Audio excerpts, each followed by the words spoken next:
ഏട്ടാ ഇവിടെ തന്നെ ഉണ്ടാകില്ലേ എന്റെ കുട്ടൂസ്? ഇവിടെ തന്നെ ഉണ്ടാകും എന്നാണ് എന്റെ പ്രതീക്ഷ. പക്ഷെ ഇവിടെ രാത്രി ആരും അങ്ങനെ വരാറില്ല. അങ്കിളെ ഇവിടെ തന്നെ ഉണ്ടാകും. നമുക്ക് അകത്തേക്ക് പോയി നോക്കാം. വേണ്ട, നിങ്ങൾ ഇവിടെ നിൽക്കേ, ഞാൻ പോയിട്ട് വരാം. ഓ പിന്നെ ചോദ്യം കേട്ടാ ഇവളൊറ്റയ്ക്ക് പോകുന്ന പോലെ. ഭാസ്കരേട്ടന്റെ തോട്ടത്തിലേട്ട് ആരും പോകാറില്ല, അറിയുന്നല്ലോ നിനക്ക്. പ്രത്യേകിച്ച് രാത്രി ആരും പോകാറില്ല. എന്തിന് അദ്ദേഹം പോലും പോകാറില്ല. അങ്ങനെയുള്ളപ്പോ അതിനകത്ത് അത്ര സേഫ് ആവണമെന്നില്ലല്ലോ. മേ ബി എന്തെങ്കിലുമൊക്കെ ഡേഞ്ചറസ് ആയിട്ട് ഉണ്ടാകും. നിങ്ങൾ രണ്ടുപേരും കുട്ടികളല്ലേ, ഞാൻ പോയി നോക്കിയിട്ട് വരാം.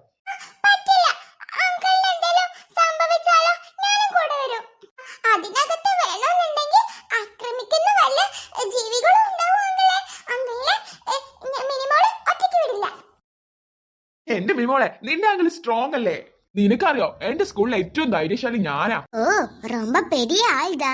അതല്ല സ്കൂളിൽ പേടിക്കാൻ മാത്രം എന്താ ഉണ്ടായേ ഇത്ര ധൈര്യം വരാൻ? അങ്ങനെ ചോദിച്ചാ കണ്ട പെണ്ണുങ്ങളെ പിന്നാലേക്ക് പോവാൻ ഞാനായിരുന്നു ധൈര്യശാലി. ആ ധൈര്യം വെച്ചോണ്ടാണോ ഇപ്പൊ ഇതിന്റെ അകത്തേക്ക് പോകുന്നേ? ഇത്രയും ധൈര്യമുള്ള എനിക്ക് ഇതൊക്കെ എന്ത്? എന്നിട്ട് എന്താ, ആരും വളഞ്ഞില്ലല്ലോ. അയ്യോ, മിനിമോളെ മുന്നിൽ എന്റെ ഔറ പോയല്ലോ. അല്ല മിനിമോളെ, അങ്കൾ അങ്ങനെ കോഴിയൊന്നും ആയിരുന്നില്ല. ഒരു പെണ്ണിന്റെ പിന്നാലെ, ഒരേ ഒരു പെണ്ണിന്റെ പിന്നാലെ. അയ്യേ, എന്നാൽ ആ ധൈര്യം വെച്ച് ഇതിന്റെ ഉള്ളിലേക്ക് പോകുന്ന ആംഗിളെ അതൊക്കെ വീട്. വേഗം പോയിട്ട് എന്റെ ആട്ടുകുട്ടിയെ കൊണ്ടുവാ. ആ, നിന്റെ പറച്ചിൽ കേട്ടാലേ നീ എന്നെ പണിക്ക് വെച്ചാൻ തോന്നുമല്ലോ. എന്റെ ആടിനെ കൊണ്ട് കളയാൻ നിങ്ങളുടെ അമ്മല്ലേ, അപ്പൊ നിങ്ങളുടെ ജോലി തന്നെ എന്റെ ആടിനെ തിരിച്ചു തരേണ്ടത്. അയ്യോടാ, നീ ആള് കൊള്ളാലോ. പാവം ചെറുക്കനല്ലേന്ന് വെച്ച് സഹായിക്കാന്ന് വിചാരിച്ചപ്പോ തലേ കയറുന്ന. അല്ലെങ്കിൽ എനിക്ക് തീരെ ഇഷ്ടപ്പെട്ടില്ല. മുത്തശ്ശിയെ കുറിച്ച് എന്തൊക്കെയാ ഇവൻ പറയുന്നേ? എനിക്കൊന്നും ഇഷ്ടപ്പെട്ടില്ല. ഇവനെ മുത്തശ്ശിയെ കുറിച്ച് കുറെ കുറ്റം പറഞ്ഞു എന്റെ അടുത്ത്. ഒന്ന് പോത്ത് ഓടിച്ചെന്ന് കരുതി അവന് ചോപ്പ് കമ്പം പിടിച്ച് വന്നോണ്ടല്ലേ ചോപ്പ് പിന്നാലെ ഓടിയല്ല പോത്ത് പിന്നാലെ ഓടിയേ. ഹലോ, കൊച്ചു കുഞ്ഞാണെന്ന് കരുതി ഒന്ന് താഴ്ന്നു നിന്നപ്പോ നീ എന്റെ തലേ കയറാണോടി? ഇവൻ ആള് കൊള്ളാലോ. കൊച്ചേ, നീ ഇങ്ങനെയൊന്നും ആയിരുന്നില്ല. അങ്കിളിനെ ഒപ്പം കിട്ടിയപ്പോ എന്നെ കിട്ടി ചാമ്പാണ് നീ. എനിക്ക് എന്റെ ആടിനെ കിട്ടിയേ പറ്റൂ, ഇല്ലെങ്കിൽ നിങ്ങളുടെ രണ്ടുപേരുടെയും കേസിൽ ഞാൻ എന്റെ ആടിനെ കൊണ്ട് കറി വെച്ച് തിന്നൂന്ന് ഞാൻ കേസ് കൊടുക്കും. അയ്യോടാ. ഹലോ, ആരാന്നാ വിചാരം? നിന്റെ ആടിന് ഞങ്ങൾ എന്ത് ചെയ്തു എന്നാ? നിന്റെ ആട് പോയപ്പോ ഹെൽപ്പ് ചെയ്യാൻ വിചാരിച്ചു. ഞങ്ങളുടെ പറമ്പിനല്ലേ കാണാനായിരുന്നു വിചാരിച്ച് ഹെൽപ്പ് ചെയ്യാൻ വന്നപ്പോ തലേ കയറുന്നോടാ നീ. പിന്നെ ഞങ്ങളുടെ അമ്മ കാരണം ഇങ്ങോട്ട് വന്നേ, ശരിയാ? അന്ന് കരുതി ഞങ്ങൾ നിന്റെ അടുത്ത് എന്തെങ്കിലും ബാഡ് ആയിട്ട് പറഞ്ഞോ? നീ എന്തിനാ ഇത്ര ഓവർ ആക്കുന്നേ? എന്തൊരു ഓവർ ഇതൊക്കെ. So cringe. I never seen a fellow people like you before. This is so disgusting. ഇംഗ്ലീഷാ? Hello, you English you English talking. I am a good at English. What are you saying?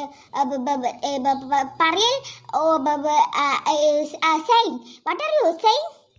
ഇവൻ comedy ആണല്ലോ.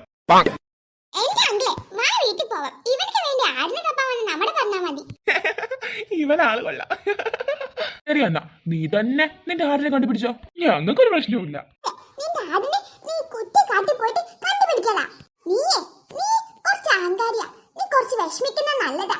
ഞാൻ പറഞ്ഞില്ലേ, ഞാൻ case കൊടുക്കൂട്ടോ. ആ, എന്നാ കുഞ്ഞുമോൻ കൊടുത്തോ, ആർക്കാ പ്രശ്നം? ഞങ്ങള് പോവാ.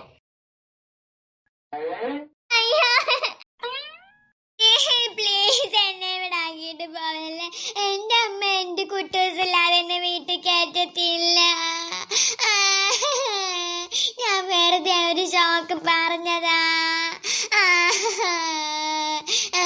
ഞാൻ അങ്ങനെയൊക്കെ വർത്തമാനം പറഞ്ഞതേ ഉള്ളൂ, വെറുതെ പറഞ്ഞത്. സോറി. എന്റെ ആട്ടുംകുട്ടീനെ കണ്ടുപിടിച്ചതാ. ഞാൻ വെറുതെ പറഞ്ഞത്. സത്യമായിട്ട് ഞാൻ കാല് വേണമെങ്കിൽ പിടിക്കുക. ഒന്ന് കണ്ടുപിടിച്ച് തരോ ചേട്ടാ? ഞാൻ കേസ് ഒന്നും കൊടുക്കത്തില്ല, ഉറപ്പാ. അങ്കിളിന്റെ മനസ്സറിഞ്ഞോ? ഇവ ഫുൾ ആക്ടിങ്ങാ. ഒരാള് ശരിയല്ല. എനിക്ക് അങ്ങനെയാ തോന്നുന്നത്. അങ്കിളെ തിരിഞ്ഞു നോക്കണ്ട, നമുക്ക് പോവാം. വേണ്ട മിനിമോളെ, അതൊരു പാവാടി. വെറുതെ വായ വർത്താനം പറഞ്ഞെന്നുള്ളൂ. ആളൊരു പാവാന്ന് തോന്നുന്നു. ഈ അങ്കിളൊരു മണ്ടക്കല്ലേ. അല്ലേ, ഞാൻ പോയി നോക്കിട്ട് വരാം. നീ മിനിമോളെ കൊണ്ട് ഇവിടെ നിൽക്കണേ. മിനിമോളെ നീ നോക്കണേ. ഓക്കെ, നിന്റെ ആടിനെ കണ്ടുപിടിക്കാനാണ് ഞാൻ പോകുന്നത്. അതുകൊണ്ട് തന്നെ മിനിമോളെ നോക്കാനുള്ള ഡ്യൂട്ടി നിൽക്കാം. ഞാൻ പോയി വരുമ്പോൾ മിനിമോൾ ഇതേപോലെ സേഫ് ആയിട്ട് ഇവിടെ ഉണ്ടാവണം, കേട്ടോ? പിന്നെ അല്ലെങ്കിൽ ഇപ്പൊ നിന്നെ ആരാ നോക്കാൻ പോകുന്നേ? നീ തന്നെ സ്വയം അങ്ങ് നോക്കിയാൽ മതി. എനിക്കൊന്നും വയ്യ നോക്കാൻ. ഓ, ഇങ്ങനെ അടി പിടിക്കല്ലേ. നല്ലപോലെ നിൽക്കി രണ്ടുപേരും. ഞാൻ പോവാ. ഞാൻ ആടിനെയും കൊണ്ട് വരുന്നവരെ രണ്ടുപേരും ഇവിടെ നിന്നോണം. ഞാൻ അമ്മ പറഞ്ഞ പോലെ ഇവിടെ ഉണ്ടെന്നുണ്ടെങ്കിൽ എനിക്ക് ഇവിടുന്ന് ആടിനെ കിട്ടിയിരിക്കും. ഈവൻ ഇഫ് ആടിന് എന്തെങ്കിലും സംഭവിച്ചാൽ പോലും ആടിന്റെ അവശിഷ്ടങ്ങളേലും കിട്ടും. എന്റെ ആടിനൊന്നും സംഭവിച്ചിട്ടുണ്ടാവില്ല. നിങ്ങളുടെ അമ്മ ചിലപ്പോ കള്ളം പറഞ്ഞാണല്ലോ ഇങ്ങോട്ട് വന്നിക്കണെന്ന്. ഏയ് അമ്മ അങ്ങനത്തെ കള്ളൊന്നും പറയില്ല. ഞങ്ങളുടെ അമ്മയെ കുറിച്ച് നീ അങ്ങനെയാണ് വിചാരിച്ചു വെച്ചേക്കുന്നത്. അതാ പറഞ്ഞേ, മുത്തശ്ശി ഇവൻക്ക് ഒട്ടും കണ്ടൂടാ. ഓ, നിന്റെ മുത്തശ്ശിക്ക് നിന്നോടുള്ള സ്നേഹമൊക്കെ ഞാൻ കണ്ട്. അവളൊരു മുത്തശ്ശി സ്നേഹി വന്നേക്കുന്നേ. ഓ മതി അടി പിടിച്ചത്, ഞാൻ പോയി നോക്കിട്ട് വരാം. അതുവരെ രണ്ടുപേരും നല്ലതുപോലെ ഇവിടെ നിന്നോണം കേട്ടാ. എന്നാ ശരി. ആ എന്റെ അങ്കിൾ ഒറ്റ അതിനുള്ളിൽ പോയി. ഇനി എന്റെ അങ്കിൾക്ക് എന്തെങ്കിലും സംഭവിച്ചാലോ? എന്ന് പോയിക്കേ. എന്റെ ആടിന് എന്തെങ്കിലും സംഭവിച്ചിട്ടുണ്ടെന്നാവോ? നിന്റെ അങ്കിളൊക്കെ ഇങ്ങോട്ട് വരൂ. നാളെ എന്റെ കുട്ടൂസ് ഇപ്പൊ എവിടെയായിരിക്കും? അവൻ എന്നെ ഒരുപാട് മിസ് ചെയ്യുന്നുണ്ടാവും. എനിക്കിപ്പോഴും തോന്നുന്നു നിങ്ങളുടെ മുത്തശ്ശിന്റെ കയ്യിൽ എന്റെ ആട്ടിൻകുട്ടി ഉണ്ടെന്ന്. ഓ, നിന്നോട് ആരാ ഈ കള്ളം പറഞ്ഞത്? മുത്തശ്ശിയുടെ കയ്യിൽ നിന്റെ ആട്ടിൻകുട്ടിയൊന്നും ഇല്ലെന്നേ. നിങ്ങൾക്ക് എന്താ നിങ്ങളുടെ മുത്തശ്ശിന് ഇത്ര വിശ്വാസം? അവനെ ക്രൂരന്മാരായ ആരെടുത്തേലും കിട്ടിക്കഴിഞ്ഞാൽ തീരുമാനമായി. ഓ, ഒരാടല്ലേ? എന്റെ മുത്തശ്ശിയുടെ അവനെ കൊണ്ട് എന്താക്കാനാ? എന്റെ മുത്തശ്ശിയുടെ അടുത്ത് ഇഷ്ടം പോലെ ആടും പോത്തും പശു ഒക്കെ ഉണ്ട്. പിന്നെ നിന്റെ ആടിനെ എന്തിനാ എന്റെ മുത്തശ്ശിക്ക്? ശരിയാ, എന്റെ മുത്തശ്ശിക്ക് എന്നെ ഇഷ്ടമുണ്ടാവില്ല. പക്ഷെ മുത്തശ്ശിയെ കുറിച്ച് ഇല്ലാത്തത് പറയരുത് നീ. ഓ, നിങ്ങളൊക്കെ വിചാരിക്കുന്ന പോലെ അത് വെറും ഒരു ആടൊന്നും അല്ല. അത് എന്താ, അതിന് രണ്ട് കൊമ്പുണ്ടോ? എല്ലാവർക്കും ഉള്ളതല്ലേ കൊമ്പ്? കൊമ്പൊന്നും അല്ല, അതിന് മറ്റൊരു പ്രത്യേകതയുണ്ട്. അത് നിനക്ക് പറഞ്ഞാൽ മനസ്സിലാവില്ല കൊച്ചേ. എനിക്ക് തോന്നുന്നത് ഈ തോട്ടത്തിലൊന്നും എന്റെ ആട് ഉണ്ടാവില്ല എന്നാ. തോന്നലുണ്ടെങ്കിൽ എന്റെ അങ്കിളിനെ ഈ കൊടും ഭീകരം നേർന്ന സ്ഥലത്തേക്ക് നീ വിടണ്ടായിരുന്നോ?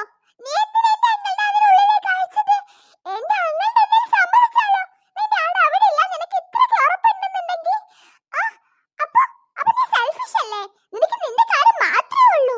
അതെ, ഞാൻ സെൽഫിഷ് ആണ്. എനിക്ക് എന്റെ ആടിന് വേണം. അവൻ ഇവിടെ ഉണ്ടോ ഇല്ലെന്ന് കൺഫേം ആക്കണ്ടേ? ഇവിടെ ഇല്ലെങ്കിൽ ഉറപ്പിച്ചോ, ആ ആട് നിന്റെ മുത്തശ്ശിയുടെ അടുത്ത് തന്നെ ഉണ്ടാകും. ഉറപ്പാ? ഓ, എന്നാ പറ, ഏത് നിന്റെ ആടിന് ഇത്ര വലിയ പ്രത്യേകത പറയോ? ഇതിനെന്താ പറക്കാൻ പറ്റോ? അതോ മാജിക് കാണിക്കോ? അതോ അതിന് 4 കാലാണോ 2 കാലാണോ? എന്താ അതിന്റെ പ്രത്യേകത? എന്റെ മുത്തശ്ശിക്ക് അതിനെ കൊണ്ട് എന്താ ഉപകാരം? പിന്നെ ഇവിടെ ഉണ്ടാവില്ല നിനക്ക് എത്ര ഉറപ്പ്? ഓ, ഈ ഭാസ്കരേട്ടന്റെ തോട്ടത്തെ കുറിച്ചൊക്കെ അവക്കും അറിയുന്നതാ. എന്ത്, ആടിനെ തോട്ടത്തിനെ കുറിച്ചൊക്കെ അറിയുന്നോ? നിനക്ക് പറ്റാണോ? ആ, അതെ, അവൾക്ക് എല്ലാം അറിയാം. അവക്ക് നമ്മൾ മനുഷ്യന്മാരെ പോലെ തന്നെ സംസാരിക്കാനും പറ്റും, എല്ലാം അറിയാനും പറ്റും. ഓ, എന്തൊരു നുണയാ നീ പറയുന്നേ? ആട് സംസാരിക്കേ? ഞങ്ങളുടെ വീട്ടിലുണ്ട് കുറെ ആടും പോത്തൊക്കെ, അവരൊന്നും സംസാരിക്കാറില്ല. ഇത് പുതിയ അടവാണോ നിന്റെ ആടിനെ തിരിച്ചു തരാനായിട്ട്? ഞങ്ങളുടെ ആടിനെ നിനക്ക് തരില്ല. നിന്റെ ആടിനെ വേണമെങ്കിൽ കണ്ടുപിടിച്ചു തരാം. അത് തോട്ടത്തിൽ തന്നെ കാണും. അതെന്റെ അങ്ങളെ പിടിച്ചോണ്ട് വരികയും ചെയ്യും. എന്റെ പൊന്നാറ് കൊച്ചെ, ഞാൻ നിന്നെ എങ്ങനെ പറഞ്ഞു മനസ്സിലാക്ക അതൊരു സാധാരണ ആടല്ല ആടല്ല ആടല്ല ആടല്ലാന്ന്? സത്യമായിട്ടും അതൊരു സാധാരണ ആടല്ല.